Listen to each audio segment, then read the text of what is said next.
Halo semuanya, selamat datang kembali. Hari ini kita akan menyelami salah satu kisah paling epik yang pernah ada, Kitab Keluaran. Ini bukan sekedar cerita kuno loh. Ini adalah sebuah drama ilahi yang luar biasa tentang penebusan, yang jadi fondasi perjalanan iman kita dari perbudakan menuju kemerdekaan yang sejati. Oke, coba deh kita pikirin kalimat ini. Pusat gravitasi. Artinya, seluruh perjanjian lama seakan-akan berputar mengelilingi kitab ini. Kenapa? Karena Keluaran adalah jantungnya, cetak biru yang menggambarkan perjalanan setiap dari kita dari perbudakan rohani menuju kebebasan di dalam hadirat Tuhan. Kisah ini bukan cuma membentuk identitas bangsa Israel, tapi juga jadi bayangan dari sebuah karya penebusan yang jauh lebih besar. Nah, ini dia 6 babak utama dari drama ilahi yang akan kita jelajahi. Setiap bagian ini saling menyambung, membawa kita dari keputusasaan total di Mesir sampai pada kemuliaan Tuhan yang turun memenuhi kemah suci. Yuk, kita mulai petualangannya. Oke, babak pertama kita dimulai dengan kontras yang tajam banget. Kita beralih dari janji-janji agung yang Tuhan berikan di kitab Kejadian ke sebuah realitas yang benar-benar kelam yang dihadapi bangsa Israel di tanah Mesir. Jadi gimana ceritanya kok bisa dari tamu terhormat jadi budak? Coba bayangin, selama 400 tahun, bangsa Israel ini berkembang pesat banget. Ini bikin Firaun yang baru, yang nggak tahu menau soal jasa Yusuf, jadi paranoid. Rasa takutnya mengubah mereka dari tamu istimewa jadi budak, yang dipaksa membangun kota-kota Mesir di bawah penindasan yang super brutal. Dan ini poin kuncinya, di puncak penderitaan mereka, Tuhan nggak diam saja. Alkitab bilang Tuhan mengingat perjanjiannya. Ini bukan berarti dia lupa loh, justru sebaliknya, ini artinya inilah saatnya dia bertindak. Jeritan mereka itu benar-benar menggerakkan surga. Nah, disinilah pahlawan kita muncul. Babak kedua ini memperkenalkan Musa dan mempersiapkan panggung untuk salah satu konfrontasi paling epik dalam sejarah. Ini adalah pertarungan antara utusan Tuhan dan penguasa terkuat di dunia pada saat itu. Di semak duri yang menyala tapi nggak terbakar itu, Tuhan mengungkapkan nama pribadinya, YHWH. Wow, ini momen yang luar biasa. Nama ini berarti, aku adalah aku. Maksudnya, dia itu ada karena dirinya sendiri, nggak bergantung pada apapun, termasuk Firaun. Nama ini adalah pernyataan otoritasnya yang mutlak, yang jadi dasar seluruh misi Musa. Jangan salah ya, 10 tulah ini bukan sekedar bencana alam biasa. Sama sekali bukan. Ini adalah sebuah pertarungan kosmik. Setiap tulah adalah serangan yang sangat terarah, yang dirancang untuk satu tujuan, membongkar dan mempermalukan seluruh dewa-dewi yang disembah oleh Mesir.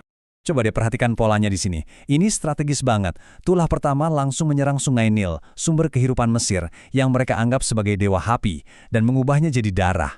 Lalu tulah ke-9 memadamkan matahari, yang merupakan simbol dewa tertinggi mereka, Ra. Puncaknya, tulah ke-10 yang merenggut nyawa anak sulung, sebuah serangan langsung kepada Firaun sendiri, yang dianggap sebagai dewa. Satu persatu, Yahweh membuktikan kedaulatannya atas segala sesuatu yang disembah oleh Mesir.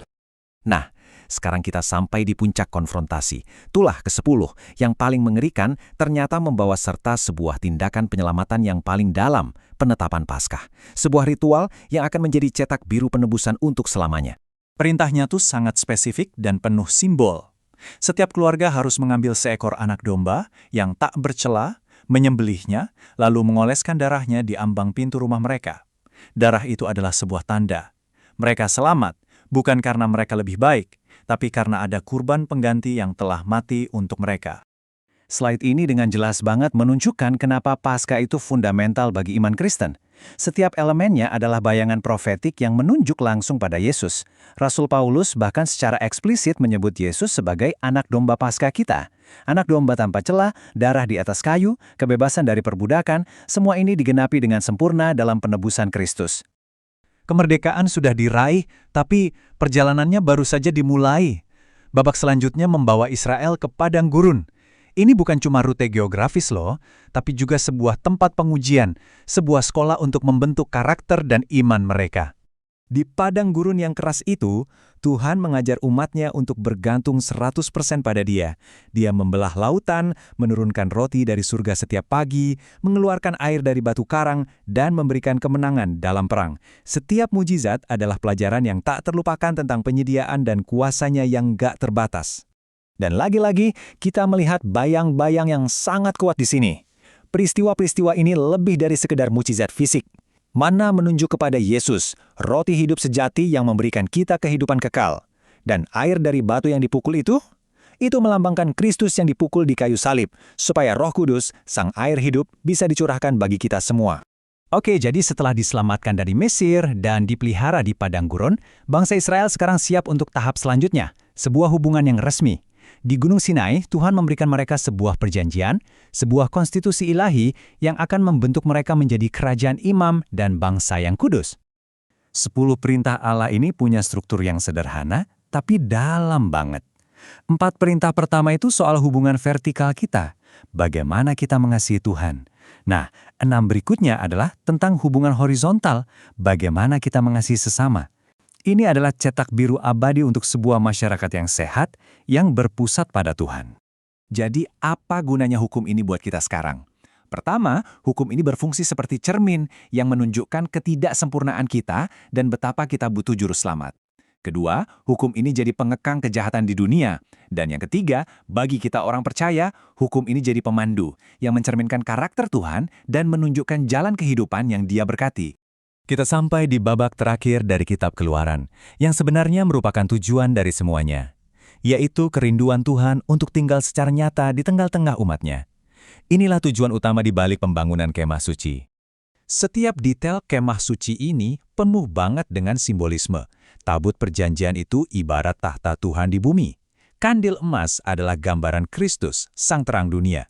Tapi yang paling dramatis adalah tabir tebal itu, pemisah antara Tuhan yang Maha Kudus dan manusia. Saat Yesus mati di salib, Alkitab mencatat tabir itu terkoyak dari atas ke bawah. Ini adalah tanda ilahi bahwa jalan menuju Tuhan sekarang terbuka untuk semua orang melalui Dia.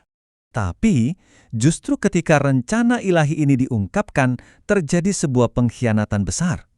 Saat Musa ada di atas gunung, bangsa Israel kehilangan kesabaran dan malah membuat patung anak lembu emas untuk disembah. Mereka melanggar 2 perintah pertama dari perjanjian yang baru saja mereka sepakati. Murka Tuhan pun menyala. Tapi disinilah kita melihat salah satu gambaran Kristus yang paling kuat dalam diri Musa. Dia berdiri di celah, memohon bagi bangsa itu, bahkan menawarkan nyawanya sendiri sebagai gantinya. Doa syafaat Musa ini adalah bayangan yang luar biasa dari Yesus, perantara agung kita, yang benar-benar berdiri di antara kita dan penghakiman Tuhan yang adil. Jadi, inilah inti dari keseluruhan cerita ini. Kisah Keluaran bukan cuma sejarah kuno. Ini adalah pengingat abadi akan kuasa dan kesetiaan Tuhan. Allah yang melakukan mujizat luar biasa bagi Israel adalah Allah yang sama yang bekerja dalam hidup kita, yang mampu menciptakan jalan di tempat yang tampaknya mustahil. Nah, saat kita mengakhiri pembahasan ini, saya ingin meninggalkan Anda dengan pertanyaan ini untuk direnungkan. Apa Mesir dalam hidup Anda saat ini? Perbudakan apa, entah itu kebiasaan, ketakutan, atau sebuah situasi yang sedang menahan Anda? Semoga kisah pembebasan yang luar biasa ini mengisi Anda dengan harapan baru. Harapan bahwa penebusan, kemerdekaan, dan hadirat Tuhan juga tersedia bagi Anda hari ini juga.